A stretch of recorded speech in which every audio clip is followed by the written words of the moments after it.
I'm alive! Hello everyone, Mrhappy here, and welcome to Mondays with Mrhappy, aka Mrhappy Mondays, the weekly Q&A show where you ask me questions and I answer them. I'm alive. I know that there hasn't been much activity on my YouTube channel. I actually have a bunch of videos uploaded. I just haven't had the time to sit down and do all the like tagging and thumbnail making. Just there's very little time. I've been bashing my head against Savage all week. My schedule should return to some normality, I think Tuesday evening, when I'll be back hosting State of the Realm. Wednesday on, I think it goes back to being normal. Not sure about weekends, however. I'll keep you guys updated on that, but can't really talk about Savage all that much. Let me just say they did not hold back. Currently sitting on A3. I don't think that's any secret to a lot of people, and almost everyone's sitting on A3. As of this recording, no one's beaten it yet, but for good reason. You guys don't understand when you guys see the fight in its entirety. So anyway, just going to get into the questions real quick. If you ask multiple questions this week, I'm not even going to like edit this video. I'm literally going to record it and post it up, and that is it. So you'll probably see the little awkward part at the beginning where I'm getting ready for the video. So just, if you ask multiple questions, I'm just going to pick one, and I'm going to try to get through as many as possible since I haven't had a lot of YouTube content in this past week. So let's get into it. First question. Hey, Mrhappy, I've got two quick questions this week. Going to take the first one. First, I've been watching some of your older YouTube content, and I noticed that you are a dark-skinned Elysian with white hair. Is this a pop culture reference to a certain drow elf? No. Is that a pop culture? I probably know the reference, but I didn't do it on purpose. It was just like, I was just like, character. That was it. I didn't even think about it. I don't ever care about the way my character looks at the end. If anything, I tried to make them as hideous as possible. So, you know, my character was just like, whatever, throw it together. Next question. Greetings from the UK. Thanks for answering my question last week on your opinion about White Mage, even if it was a brief answer. I promise I won't ramble as much this week, or at least try not to, since I'm a natural-born rambler. You're talking to the most natural of born ramblers here. My question is about potential endgame raids I could add. For about a year now, I've been thinking about a really interesting raid could be Doom Train. The quest to find it could be finding its tracks to follow them to a point where you can jump on.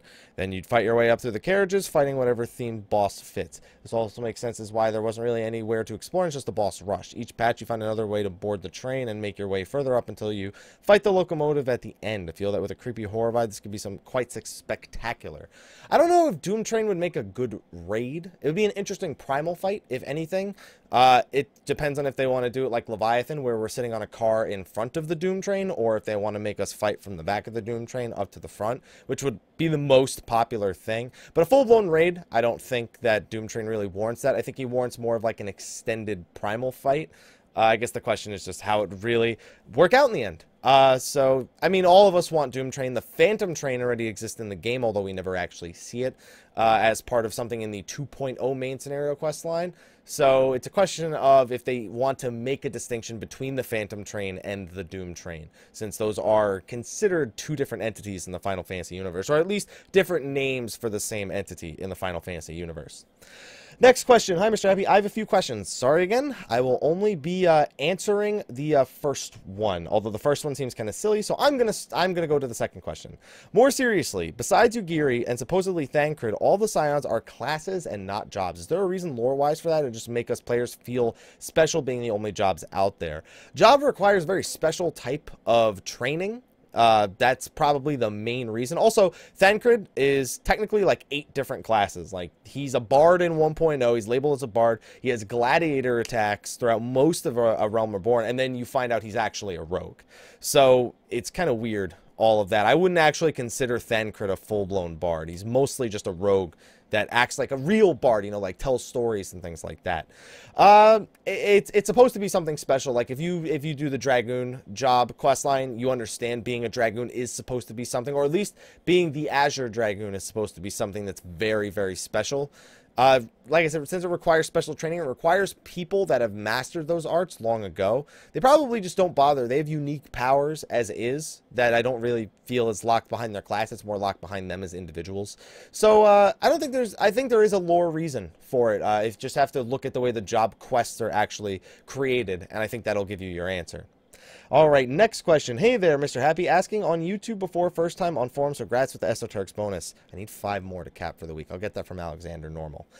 Anyway, I thought I recall you mentioning some changes to housing a while back, and they're working on getting Eternal Bond Partner friend list to be shared with one another. That will be happening in 3.1 if I remember the recent live letter. They confirmed that as a feature for 3.1. So, yay, it's finally going to happen. I'm also curious if there were any plans on supplementing a change to housing conversion, such as free company housing to personal or personal free company. You might want to ask them. I don't recall anything along those lines. I know they want to make it easier to go from one plot to another, but I don't know about the labeling of free company versus personal. If I had more information, I'd love to answer your question in more depth. However, off the top of my head, I don't recall anything along those lines, specifically the ones that you mentioned. If anything, I'd bring those up on the official forums. I'm sure it's been brought up before. I just don't recall it right now, so my apologies. Next question. Hey there, Mr. Happy. Been following and watching your vids for a while now, but first time asking, so enjoy the bonus. Yes. With the way Delirium for Dark Knight works at the moment, why not have it be a clone of Dragon Kick and make Dark do blunt damage instead of slashing? This way they could bring more utility to the raid if there's a monk in the party. It's probably because the thought of them wielding a giant blunt great sword, which, you know, obviously is possible if it's like rusted metal, it's probably pretty strange thematically. I think it's really just they want, because okay, so here's the big thing. So if that was the case, you have Dark Knight and Monk both with the blunt damage, and they both have this damage increasing ability. You end up at a way where they don't necessarily complement each other all that much. You can tell a monk, hey, don't do Dragon Kick. Like, if you have 2 monks and one monk's like, you know, oh, don't worry, I'll get Dragon Kick, 90% of monks are still going to do that Dragon Kick instead of that Boot Shine, just because they have a muscle memory of going, like, when they need to go between flank and rear. And a Dark Knight is always going to be Delirium Blading anyway, just because outside of Dark Arts, it's their strongest, you know, it's their strongest combo. So I guess the question is, it doesn't necessarily create an opportunity for one to replace the other, since they only help one another. It's kind of like Ninja and Warrior in a sense, where yeah, I can prevent you, I can let you not do Storm's Eye, but that really only helps if you're main tanking, where it's a little bit tougher to maintain Path Eye and the Butcher's Block combo all alternated across each other. So but when you're off tanking, it's like Warrior. Listen, please, you know, yeah, okay, good. I don't know if that would be the same relation, just because of the way that the combo potencies and the muscle memory of the Monk versus the Dark Knight. And thematically, it would also be very strange. Next question. Hey, Mr. Happy, first time posting here. My question is, should the Paladin have a raise ability, or a small, at least an ability, something like the Dark Knight, to take out a player to benefit the Dark Knight? To be clear, that was a mistranslation. Soul Survivor does not allow you to sacrifice a party member. It is placed on an enemy, and if that enemy dies while Soul Survivor is on it, then the Dark Knight regains the HP and MP. So to be clear, Dark Knights don't actually have an ability that does that. Paladin have self-healing ability, so it should be like the opposite to the Dark. Put more Final Fantasy references in the game from past Final Fantasies. Yeah, but the thing is, you have to realize, when you look at past Final Fantasies, you have to look at balance as a real thing. Encounter balance is actually a consideration here, unlike in Final Fantasy 11, where they didn't care. They just did whatever they wanted. They were just like, whatever. They'll figure something out. I don't even know. I mean, look at AV, look at Pandemonium Warden. That was the developers going, whatever. Make it whatever. Fuck, 20 hours. I don't care. Oh crap, we're in the news. All right, bring it down to 2 hours, but still just make it ridiculous. Like, we don't care. Maybe they'll figure something out. I don't know. And you have to look at, like, you can't compare it to the single player games, where sometimes Paladins do have raises.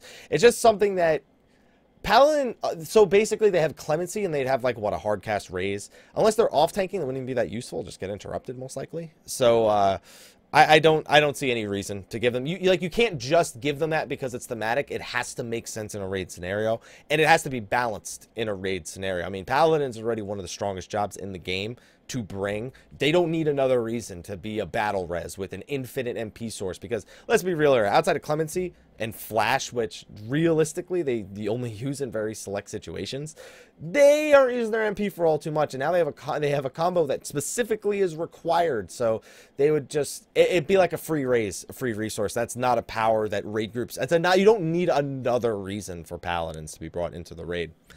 Next question. Hey, Mr. Happy, long-time viewer, first-time poster. So all the bonuses, yay! Hopefully you're doing great. Yeah, I'm doing. I'm doing.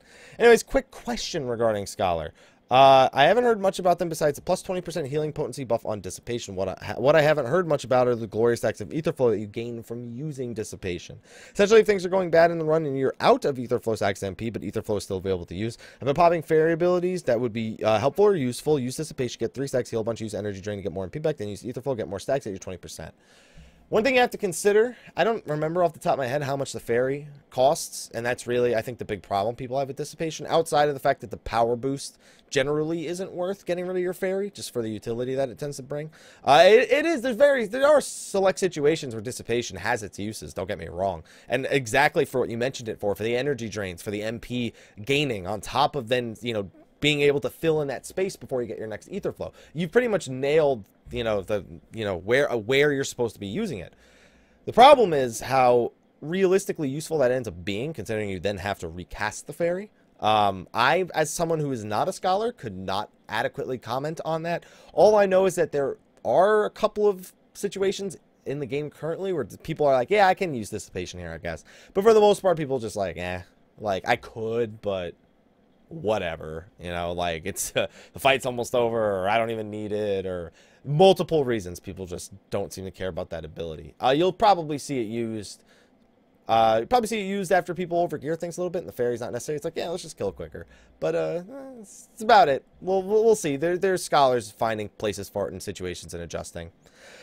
So next question. Hey, been watching for a little while now. First time poster, SO bonus. Yes. So in regards to the question from week 49 about a melee caster job, this is a question that has been on my mind for a little while, instead of adding a new base classes, which they will probably never do again.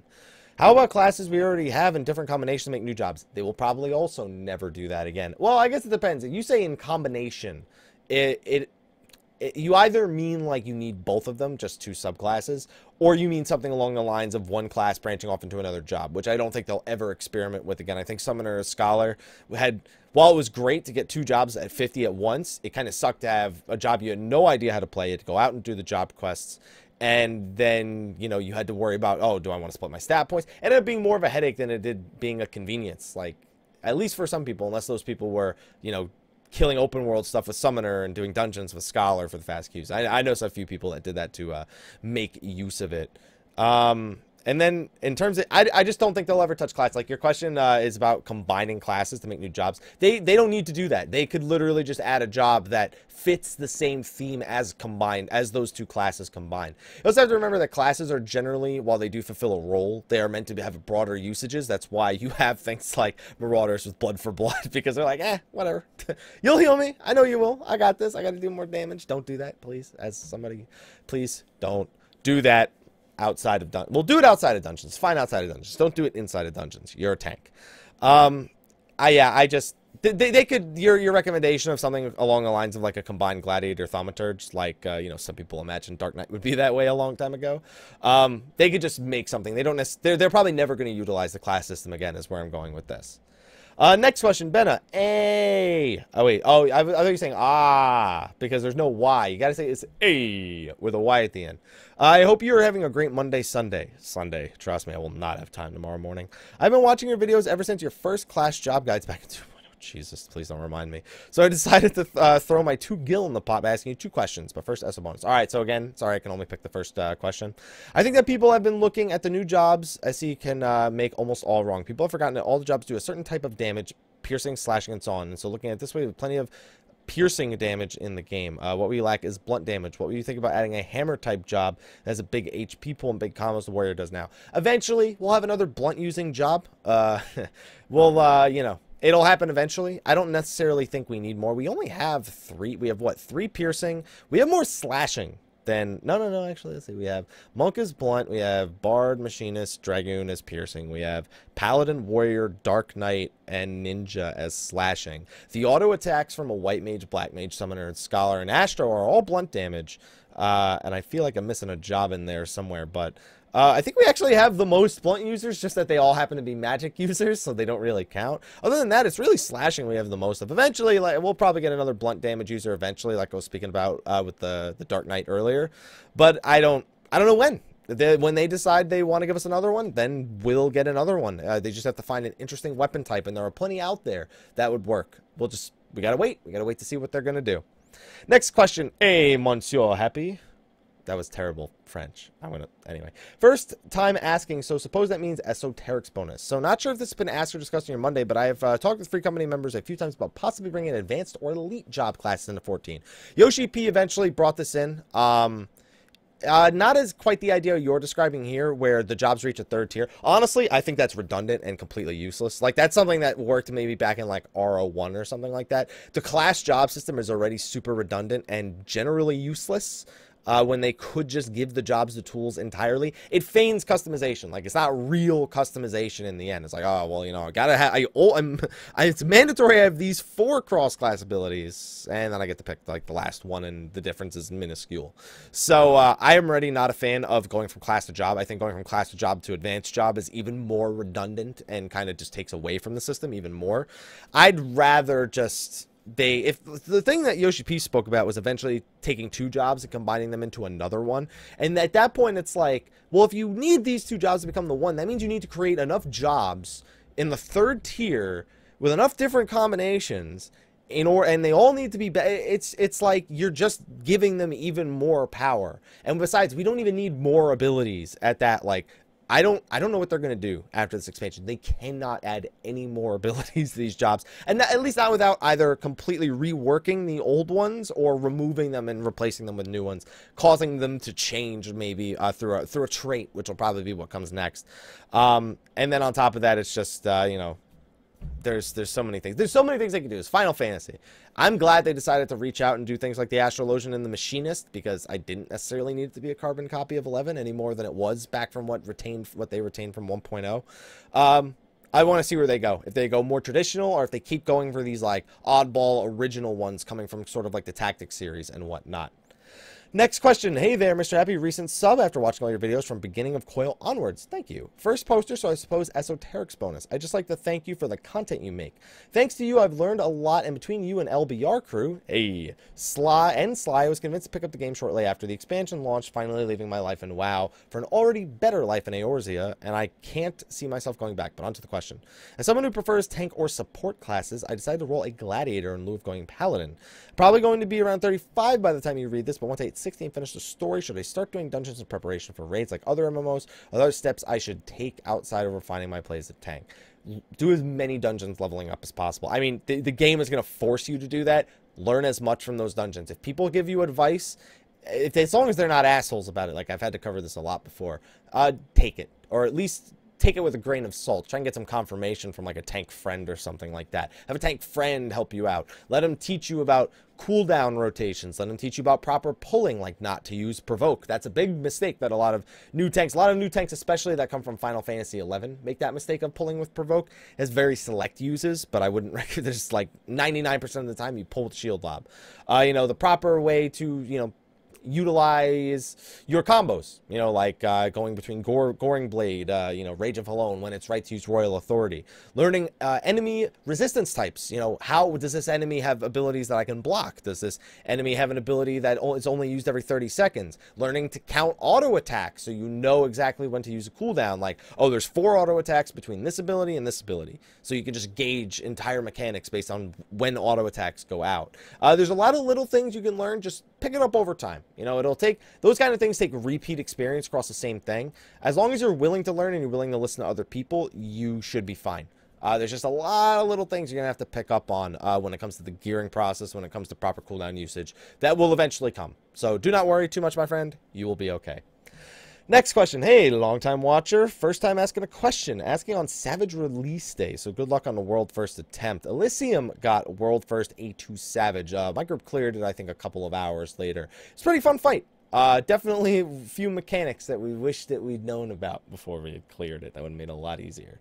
Where would you recommend me looking to get tips on playing White Mage? I could do with getting better at playing the job if I want to attempt more challenging content. Recently finished the main story for 3.0 and only haven't done Extreme Primal's and Alexander from the 3.0 dungeon raids, etc. By the way, I have an esoterics bonus. Yes. Well, Tuesday I'll need the esoterics bonus again. Where could you go for White Mage? I know a Scholar. I know Warrior. I'm Ninja. I know a Bard. I mean, the thing is, the only people I know about white mage advice, they don't exactly have a lot of time to sit down and help people individually with white mage. I'm trying to think of someone who like really sits down and teaches white mage. Milo575 is a healer. He's been helping people with healing advice in general. He's a fellow Dream Team member. So even though it's not white mage, he might be in an okay place. Like, there are white mages out there. I'm just like, my mind is not in the right place. I'm going to forget someone that's like super obvious. Yeah, I don't have any real recommendations. Just, I can't think. So many people I know play Scholar or tanks or DPS. I know very, very few white mages, even though there's plenty of them out there. So, apologies that I don't have a better answer. Milo has some general healing tips that might help, just not white mage specific healing tips. So they might be a little bit inapplicable. I don't exactly know. Next question. 2 questions for this week. Let's see. There's 2 questions. One of them is much shorter. The first one seems to be a much more interesting one, though. So, first, they give Black Mage the most frustrating rotation ever. Then they increase the potency of something we can't even use properly. Thunders, yeah. I've been hearing plenty about that, trust me. And then they kick us while we're on the ground by giving us esoteric gear that looks even worse than the friggin' soldiery clown suit. We are well on our way to becoming the new Lulgoons for 2.0. Are we supposed to replace 1 Fire 4 with a Thunder proc and then go into Umbral earlier with mana leftovers to not lose Enochian? And worst of all, if you look at how long they took to fix some of the problems in Coil, something tells me they are going to have to wait till the next patch or some real changes. Do you think there's any chance they start giving Black Mage some love anytime soon and actually fix rotational problems instead of increasing random potencies? I was just hoping. I didn't think they needed to give Thunder any more power than it already had. I was happy with the idea that every time you cast Thunder, Enochian gets extended by 3 seconds. I mean, yeah, some people are like, I need to save Enochian. I'm just going to cast Thunder over and over again. But what it would allow to do is it literally lets you fit. Yes, there's still a point where those Thunders are probably not going to, do you okay. Like, even with the 3-second extension, there's a chance that it throws off how many Fire 4s you can use, like how many Fire 4s you can fit into your Astral Fire before you have to refresh the duration. Of course, as someone who's not a Black Mage, I'm probably just spewing bullshit right now. I think that just giving it more potency was not the right move, and I hope that they take a sincere look at why Thunder is being considered such a useless ability outside of maybe your initial pull. And honestly, I don't even know the Black Mage opener, so I can't even say that. But I do know that almost every high-skilled Black Mage I've been speaking to hates Thunder. They think it's the worst ability in the game now with Enochian, so hopefully they will get some love. I'm only relaying what they've been telling me. And again, sorry I got to skip the second question, but we got to keep this timely. Hey, Happy. Since Heavensward's release, I've been noticing that Square Enix kind of made all their content geared more towards pre-made parties. My question is, when, if ever, do you think they will change the loot system for Alexander Normal? I'm running it for 2 weeks straight and I've literally gotten not one thing. I'm at the point where I'm contemplating quitting the game. Party Finder takes me hours to get up and I already have very limited playing time. What should I do? Actually, they did a pretty good job at making it, the content's skill level at the very least, a very Duty Finder friendly. Or Party Finder friendly, outside of Alexander Savage, of course. I was genuinely surprised at the how do I say this? At the loot system for Alexander Normal, because even for pre-made parties, it's not all that great. You don't know how many times we've wanted a specific piece in like A4 to only get double shaft like 18 times in a row. Granted, that's just bad RNG, but regardless, sometimes it's even a headache for the people in pre-made groups. So they said they were monitoring it. They were thinking about making some changes. I don't know what those changes are going to be. But they did say they're doing something eventually, or they were going to monitor it and see. Maybe Tuesday. Maybe you'll get lucky and maybe it'll be Tuesday. If not, then maybe a week from now. It's not great. I'll agree with you. Alexander Normal is a complete headache. I don't want to imagine doing it in the Party Finder. I don't want to imagine doing it in the Duty Finder, especially. Hell, sometimes I don't even want to imagine doing it with my own static, because sometimes we just get boned on loot all the time. But I agree with you. There should be some changes coming just for people, especially because it's a huge thing on the Japanese forums, and we know that, when they read the Japanese forums and then they see the American forums, they're like, yeah, it's not just the Americans. We should probably do that. We should probably do something about it. Next question. Hello, Mr. Happy. Recent sub and first time questioning. So double esoteric bonus. That's cheating. That's cheating. I like it, though. I have 2 questions. Sorry, I'm only going to be able to answer the first one. First, I'm currently torn between my Astro and my White Mage, because I love Astrologian, but at endgame, they aren't quite up with White Mage, and I do not know what to level to 60 first. Don't get me wrong, I still like and enjoy White Mage. Don't mind playing it. Just seem to like Astro more. As a side note, I will probably level both anyway. even with the buffs to Astro, it's doable. Don't get me wrong. It's things are doable. Like you can do Alexander normal. You can do Ravana easily. You can do Bismarck easily. 4-man dungeon's a joke. I'd say maybe even A1 and A2 Savage would be perfectly fine to have an Astro in if they're played correctly. But you are going to be putting in a lot more effort than if you just went White Mage and went, yay, I'm doing more DPS and more healing and more everything than that other job. Level your White Mage first. Wait for the Astro. Wait for more Astro buffs, because while they definitely got some buffs, they definitely didn't get enough buffs. Sorry, Astros. As somebody who loves the job myself, still don't like it all that much. Anyway, moving on. Next question. Hey, Mr. Happy. Just so you know, in the future, it's A-Y-Y-Y-Y-Y-Y-Y-Y-Y-Y-Y. Normally, it's just A-Y-Y-Y, but you said it like, hey. It's like, hey. You know what I'm saying? Long-time viewer, first-time asking a question. Esoteric Spawnus, yes. A quick question regarding patch 3.05. Do you think Astrologian... Wow, we're literally from one Astrologian question to the other. I mean that they were quite good. They were quite good now, but do they rival the other healers? No. They are still kind of in the same spot. Lightspeed is a lot better now. That was a huge thing. I'm so glad they did that. Lightspeed is a really good healing cooldown now. And it's actually a really good just everything cooldown. You know, it helped the Astros with the MP issues a little bit. It helped them with, as they now have a meaningful oh shit button. They didn't really have a good oh shit button before outside of Essential Dignity. But there are just things that are missing from the job. Nocturnal Sect is still horrible. Don't use it, even with a White Mage in the group. Now, to be clear, a lot of people have said, but the regens don't stack. To be clear, an Astro regen stacks with a White Mage regen. But 2 Astro regens, like, you know, you have 2 Diurnal Sect Astros casting the same aspected ability on people. That doesn't stack. Now, as opposed to that, you look at the Nocturnal, and Eloquium and Nocturnal shields just don't stack, period. Doesn't matter, potency or whatnot. And I'm pretty sure I've been hearing that the Nocturnal one overwrites Eloquium, even if it's stronger. I don't know. I haven't actually seen that in practice, just because I don't know, I've never been a Nocturnal before, even when I have a Scholar co-healing. So I can't honestly comment on that, but, and just, they just fall behind. It's just more work to do the things that the other healers do. Maybe I'd like a proc, like an Essential Dignity proc of some sort, maybe with the regen ticks, or just... I don't know, something. Just every time you cast Aspected Healer. Or even better yet, I think somebody posted this on Reddit. Whenever, instead of the friggin' instant cast Aspected, the Enhanced Benefic 2, which is just an instant cast, which, okay, who cares? Make it something like it has a chance to reduce the cooldown of Essential Dignity whenever you cast a Benefic 1 or something like that. That would catch them up a lot, because that heal, Essential Dignity, it can be up to 1,000 potency if you hit it in a really clutch moment. It's just that it needs to be a really clutch moment, and otherwise it's pretty crap.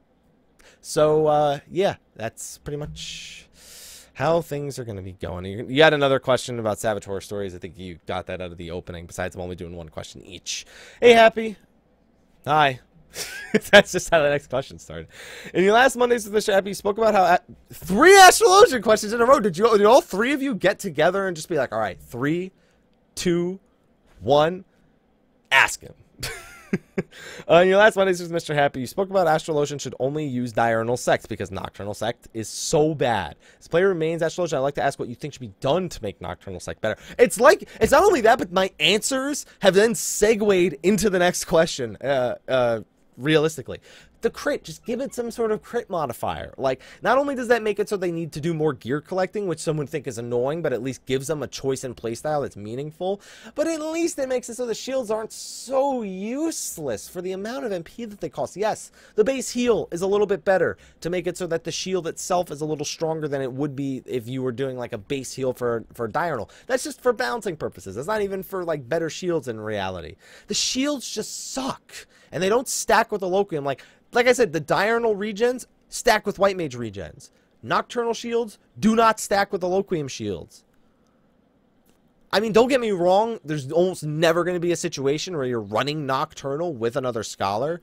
But that's a thing. Like, that's exactly the thing. There's no reason for it to be like that. Just make them stack. I know that they don't want, like, a friggin' 13k shield on someone, like a crit this and a crit that. But you gotta make it useful for something, or it's gotta have another passive buffer. They need to just things need to be better. And then you have collective unconsciousness. I think that's the one where you put the shield out like Ishtola, which is like Sacred Soil, but worse because you can't do anything else while you're standing in it.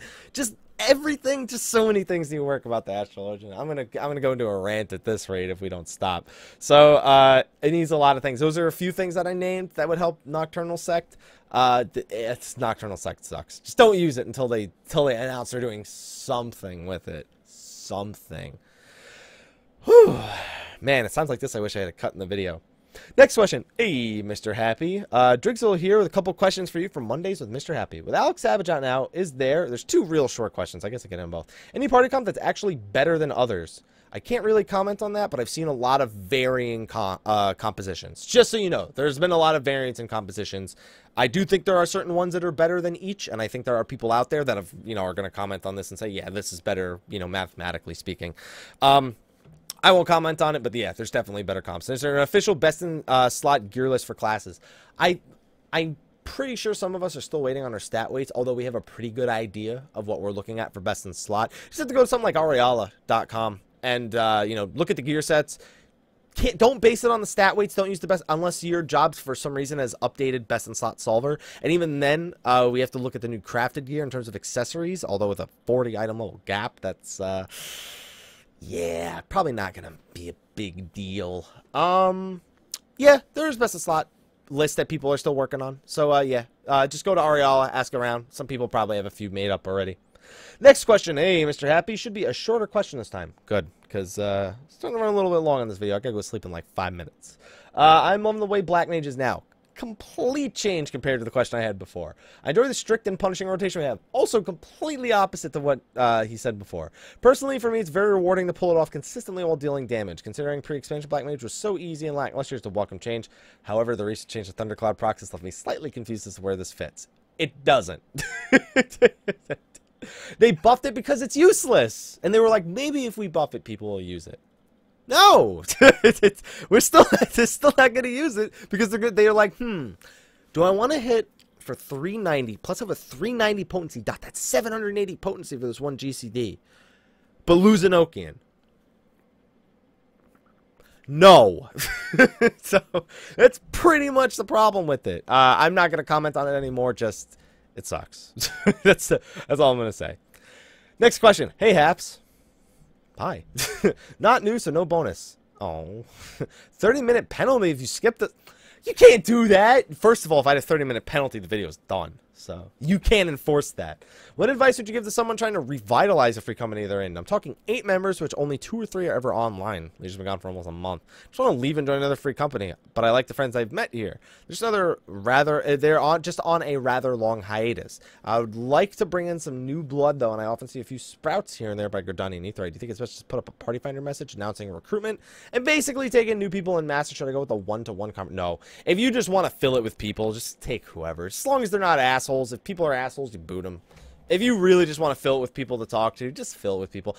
I still say don't invite people. Don't be like, oh shit, this person has no free company. Invite. I hate that so much. Not that it doesn't always work out, but it's like, as a new player, I'm like, leave me alone. That's what I was always like when I jump into a new MMO. It's like, leave me alone. If somebody asks me first, it's like, sure, they tried to ask me first. Other than that, Party Finder, if people say I'm interested in a social free company, just accept it. But just don't go inviting sprouts without talking to them first. One-on-one conversation. I guess that's what you meant by one-on-one conversation. Don't get to know them first. Don't like spend a week like reviewing them. Like, I think you'd be a good fit for this social free company. Just try to find people who are interested, really. Next question. We got a few questions left still. Hello, Mr. Happy. Been watching your stuff for quite a while. New to the forum, so here's a bonus of your choice. I don't need SOs till Tuesday. I'll take the bonus item level 2 10 piece. How about that? Few questions. Sorry, I can only get the first one. How drastically important is it for a bard to use blunt shot and repelling shot? Is it an all the time, never miss an opportunity type of thing? You don't really need to and save them for important situations. Depends on the fight. If you have no reason to ever use blunt arrow mechanically, like you don't need to silence anything, you don't need to quickly grab an ad. Like we need to quickly grab an ad. I could think of like turn 7 was a good place for saving blunt arrow on occasion. And repelling shot, you have no excuse. Like, unless it's going to get you killed or you're going to lose insane DPS trying to get close enough to use repelling shot, then you should be using both of them. Their DPS increases, and outside of the occasional utility use for either or, they should be used for damage. Repelling shot has a priority over blunt arrow. It's more potency, so just keep that in mind. Next question. Hey, Mr. Happy. Smiley face. I hope you are well, and thanks again for all these videos. It's funny because the last week there's been like 2 videos. I wanted your thoughts on something, as spoiler-free as possible. What are your thoughts on the whole Heavensward story? I adored the 3.0 storyline, although I thought the final trial could have been more exciting. What more do you want from the final trial? I was disappointed with the continuation of the 2.55 story, but it felt it was a bit half-arsed, just clear it like nothing happened in the first place. Do you think there's more of this to meet the eyes? Oh, yeah. Oh, yeah. Just... here's what I want you to do, without any spoilers. Well, I guess this is kind of spoilers. Go watch the Heavensward trailer one more time. Tell me, tell me you don't think some backhanded shit is going on right now. Like, you think like, oh yeah, everything was fixed, and you know, okay, some things are better, and we're still trying to fix these things and whatnot. No, there are things that are still not gonna go quite all right. Especially a certain event that I'm expecting will cause some severe problems. Not gonna spoil anything, but yeah, it's gonna get pretty crazy. That's all I gotta say. Next question. Hello, Mr. Happy. I'd like to let you know that I adore your content and registered only so I could ask you the question. So first time, take some SOs. I'll accept them. My question is, do you think Square Enix in the next expansion should add customization to skills? Let's say you can choose either for your emergency text to additionally make the next heal instant cast, or add a small regen or things like that you could personally choose from. I'd love to see choices in the skill for existing classes. Do you think they should stop making any new classes? Do you think they should make new classes that should additionally expand from raid size from 8 to 10 to 12? Who knows, maybe a 25-man. For the love of God, don't give me a 25-man raid that's the same difficulty as Alexander Savage, because I'm sure I could find, you know, I could participate in a group of 25 people who are capable of it. That's not going to be a lot of people. Like, there's not going to be a lot of groups able to do that. Like, so many groups have a hard time finding 8 people to complete, you know, normal 8-man content with. Like, I don't want to see that. 10, I think the raid size should eventually go up to 10. I don't think they should make any new classes, just if anything, new jobs. And as for that, the customization, people will just find the best one, and that'll be the end of it. The only thing I really would like to see is if they just add specs to a job. Not even like a skill tree, just specs. Like, I'm a DPS warrior. Like, I'm officially a DPS warrior. Not like as a joke, like Deliverance. You know, like, you know, Butcher's Block, you know, does more potency instead of generating enmity. You know, things like that. But not actually like, you know, I'm either DPS or warrior. Not, oh, I can pick this for this one skill and then pick something else for the other skill. It throws a lot of balancing issues into effect that cause nothing but nightmares. And people just pick the best one anyway and leave everything else in the dust. I mean, that can be seen with cross classes. Granted, they don't exactly give you a stellar choice of abilities, but people will just always pick what's best. And that's it. Once something's mathematically proven to be the best, that's it. It doesn't matter. If you're not using that, people don't want to play with you. So, customization, it's always been kind of a farce outside of anything like Diablo 3 or Path of Exile. And even then, it only really matters to the people who are out there figuring out these specific specs or specific builds that you can use with specific legendaries and whatnot. Next question. Hi, Mr. Happy. It's my first time asking a question, so here's your SO bonus. Yes. Anyway, this is regarding a more recent problem of mine. I've been running Alexander Normal first floor this week, and I'm unable to need or grade on any of the loot drops, making me forced to pass on everything, even though I haven't received a single piece of loot from the floor ever due to this issue. I'm 100% sure I didn't already get my loot drop for this week, therefore locking me out of needing grading. What do you think could have gone wrong? I think you did get it. So here's what I think happened. I think you did get it. But what I think happened, you were the last person to leave, and something automatically fell into your inventory. I'm almost positive that's what happened to you. Look through your inventory. Look for a bolt, a chain. The first floor would be bolt, chain, or pedal. So look through your inventory. Try to locate them. I'm pretty sure this is what happened to you. You may have even just not even known what it was because it just fell to your inventory and you didn't even really care. And that's it. You were just like, all right. Clear my inventory. Drop that. Drop that. I don't even know what this is. Drop that. Oh, that was my Alexander loot. I have a feeling that's what happened. You were the last person to leave and it dropped you automatically in the duty finder. So I'd take a look if I were you. A much more careful look. Next question. Hey, Mr. Happy. Sorry, no SO bonus, but how about a commendation and a goad? I could really use a goad. Anyway, I have a pair of ninja questions, one for each dagger. Sorry, I can only do the first one. I've read a lot of places that people think Dancing Edge should be tied to a combo with Shadowfang to have 2 combos instead of 3, and to make getting both up easier. There's no need for that. It's pretty self-explanatory the way the ninja works right now. It's probably the easiest job outside of mastering your ninjutsu usage in the game right now. You still technically only have 2 combos. You just have one of your combos leads into 3 different things. And honestly, it's not that bad. I don't think there's any need to make it easier than it is. It's already really, really easy. So, no, I don't think it needs to change. I originally thought Armor Crush was coming off of Shadowfang. I remember hearing that from some loose translations, but that ended up not being a thing. And I'm okay with that, because if anything, they would have needed to. They probably would have made it like Dragoon, where they put Dancing Edge before Shadowfang, and then that throws off the entire combo and the timing for everything. And so, yeah, I feel like it's unnecessary. I don't know. It just doesn't seem necessary to me. And the last question. Hi. Hello, Mr. Happy. Yes, that was every question. Long-time follower, first-time posting, esoteric bonus. Got a couple of small things. Maybe you already went over one of your many videos, but I noticed that our armor level, there are 4 number slots. Do you think we'll go to 1,000 and up? I think it's there in case we ever go that far, which is a safe thing to do from a programming standpoint, because even just going back and adding a number in there may cause some other bugs and issues. If it's already programmed in there, it's already working properly, then that's probably going to be it. Well, I guess I'll answer the second one here just because it's the last one. Second, you see we have 3 open soul crystal slots. Do you think this means we're getting 3 new jobs in the future? It's just an oops. I didn't notice that at all. I mean, I know there's Soul of the Crafter now. I think you get 3 Souls of the Crafter, because that's the thing. If you're a crafter now and you pick a specialty, and you can only have a maximum of 3 specialties, you get a soul crystal. So I think that's all that's for. It's just for the crafter souls. So thank you everyone for your questions. Again, you're going to see the awkward opening, probably the awkward closing, considering that I'm just going to have to be like, all right, stop recording, we're done. Maybe I'll cut myself off early by accident. But thank you everyone for watching this week. Apologies for the kind of half-assed video. Like I said, things will be back a little bit more to normal starting Wednesday. It's been a crazy week, guys. I want to talk about Savage so much, but I can't yet. I'm sorry. I want to talk about it so much. We'll talk about it in the future. After everything's been cleared, I'll have plenty to say about Alexander Savage. Anyway, thank you for watching. I will see you all next week. Be sure to ask your questions for next week in the comment section of the video below. The Dream Network forums, so be able to go sign up there and ask your questions there.